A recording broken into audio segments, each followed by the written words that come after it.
Good morning, student. Today we are start new lesson number 5, Khara Mitra, textbook page number 30. So open your textbook, page number 30. खरा मित्र यानी सच्चा मित्र, ये दो दोस्तों की कहानी है जो एक रामपुर नाम के एक गांव में रहते हैं। जो दो दोस्त हैं, राकेश और सुरेश, वो बचपन से ही सच्चे दोस्त रहते हैं। तो कुछ काम के लिए गांव का बाहर जाना पड़ता है, तो वो कुछ एक नाव में बैठकर समंदर के ज़रिए से दूसरी ओर जाने के लिए निकलते हैं। लेकिन समंदर के अंदर जो है नाव टूट जाती है, और वो किस तरह से एक दोस्त दूसरे दोस्त की जान बचाता है, ये इस लेसन के अंदर बताया गया है। तो चलिए देखते हैं खरा मित्र। Paragraph first. रामपूर नावाचे एक गाव होते। रामपूर नाम का एक गाव था। त्या गावात राकेश आणि सुरेश नावाचे मित्र राहत होते। उस गांव के अंदर राकेश और सुरेश ये दो दोस्त रहते हैं। ते नेहमी एकत्र खेळत व एकत्र शाळेत जात। वो हमेशा एक साथ ही रहते थे और एक साथ खेलते थे और एक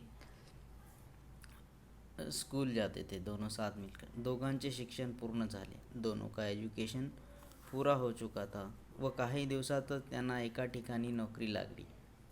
राकेशचे लग्न झाले। कुछ दिनों के बाद एजुकेशन ख़त्म होने के बाद राकेश की जो है शादी हो गई। लग्न यानी मैरिज, विवाह जिसको बोलते हैं। त्याला एक मुलगाही झाला। राकेश को एक लड़का ही हो गया।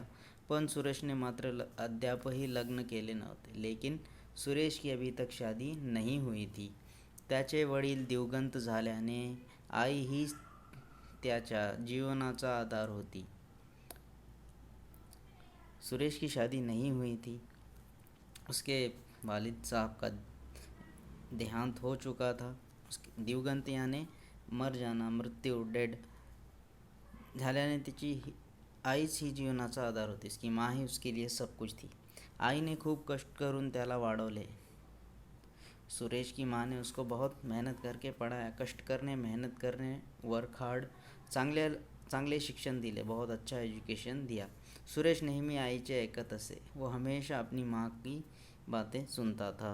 राकेशला आई नव्हती, त्यामुळे तो सुरेशच्या आईला आपली आई समजत असे।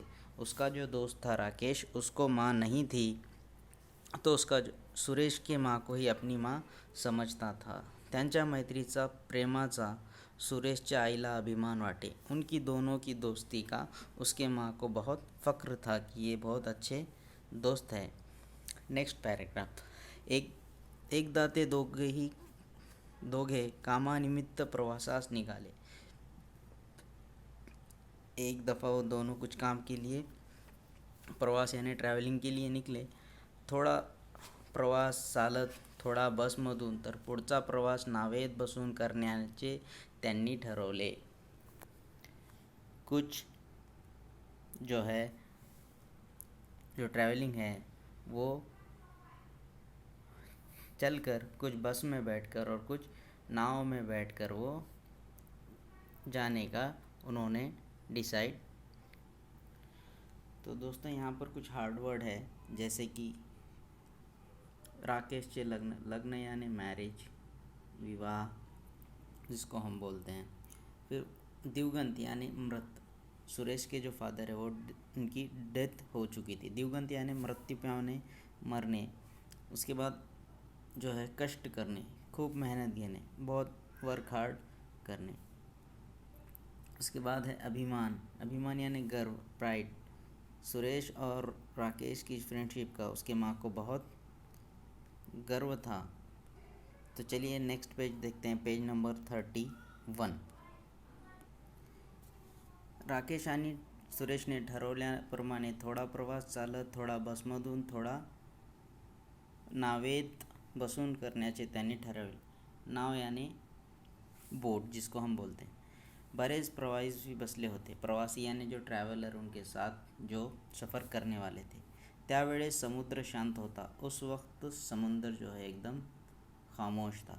सूर्याची किरणें पाण्यात पड़त होती। सूरज की किरणें पानी के अंदर गिर रही थी। सुरेश व राकेशच्या गप्पाही रंगल्या होत्या। वो दोनों ही अपनी बातों के अंदर बिजी थे। वारे वाहत होते, हवा चल रही थी। अचानक वाऱ्यांचा वेग वाढू लागला। अचानक जो है हवा तेज़ हो गई। वेग मतलब स्पीड को बोलते हैं। बकता बकता समुद्र खवळला। अचानक जो समुद्र के लहरें हैं वो तेज़ हो गई। सारे प्रवासी घाबरून गेले मीन्स डर जाना। नावेत खूप मोठी असूनही प्रचंड लाटांच्या तडाख्याने कमज़ोर होत चालली होती। नाव बहुत बड़ी थी, लेकिन जो समुद्र की लाटें हैं वेव से वो नाव को आकर लग रही थी, इसलिए नाव कमज़ोर हो गई थी। आखिर एक प्रचंड लाटेचा तडाखा बसला। एक बड़ी सी लाट आकर उस नाव को लगी। नाव फूटली। नाव जो है समुद्र के अंदर फूट गई। सर्वत्र अंधार पसरला होता। सब तरफ अंधेरा अचानक से छा गया। सारा प्रवाशांना काय करावे ते कळेना। सर्व प्रवासी पाण्यात पडू लागले। सब जो है ट्रैवलर पानी के अंदर गिर गए। फिर आगे देखिए, इतक्यात दोघेही मित्र पाण्यात पडले। इतने में ही वो सुरेश और राकेश भी जो है पानी के अंदर गिर गए। समुद्रांच्या लाटा उसळत होत्या। समुद्र की लहरें तेज़ हो रही थी। राकेश ने सुरेशला आवाज़ दिला। उतने में ही राकेश ने सुरेश को आवाज़ दी। दोघेही नावेच्या फळ्यांना पकडून जवळ आले।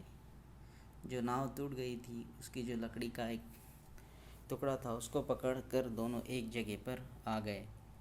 पण लाटांच्या वेगाची तीव्रता घेतली।